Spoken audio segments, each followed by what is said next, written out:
Hey everyone, I am excited about this Honduran coffee and I've kind of been researching a little bit to understand more. I'm going to pour myself a cup right now. Brewed this in our pour over brewer. We brought this coffee on about a month ago and we've been experimenting with it here in-house and with our roaster, and we're just really excited about it, and I thought I would let you guys know a little bit more about this amazing coffee. It is from the Roger Dominguez farm, and he's a younger producer, and he inherited the land from his family who bought it back in the 1990s. It's from the La Paz, Marcala region. And what I'm learning about Honduras coffee, they have quietly been building and producing and really working on their quality, working on their infrastructure, bringing in different varieties and working on different drying methods.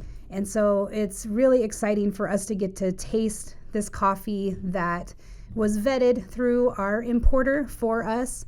And we've really found it to be interesting. And the reason we brought it on, because I was looking for something that was really full flavor, full body, and just kind of rich. And this to me has all of those characteristics and just something different than maybe what you would drink on a daily basis.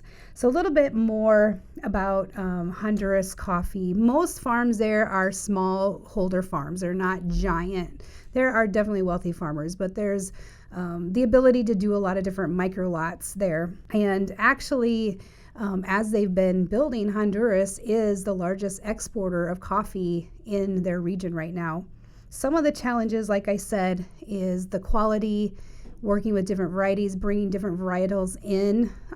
This particular farm is using heirloom, which I think is amazing, going back to those really classic Typicas and Bourbon and Caturra varietals. So this particular coffee is a natural process. So they pick all of the cherries and they put them out, they pick out all the defects and they lay them out on drying racks and they let it sit and dry in the sun for an entire month. And after that is when they'll remove the cherry, the pulp, and they'll wash the beans and everything. And that's really what gives this Honduran coffee a real savory, a deep wine grape flavor that I really love. And it's because of that natural drying process. But it also, if you're familiar with Honduran coffee, they're mostly known for their coffee having kind of a nutty flavor. And this still does have the undertones of an almond nutty flavor that you'll get in there. But it just has a really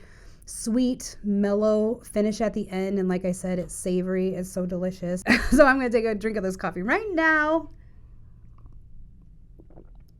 It is so good. It is literally so juicy. Wine, red grape, so delicious. I love when I have a coffee like this. When we put out a bunch of different lots, we did blind tasting, and I have to say this was my number one, and I'm glad that I picked it because it's just so good. If you try this Honduran coffee, you are going to love it just as much as I do. I want some. It's so good. I'm serious. Like, yum.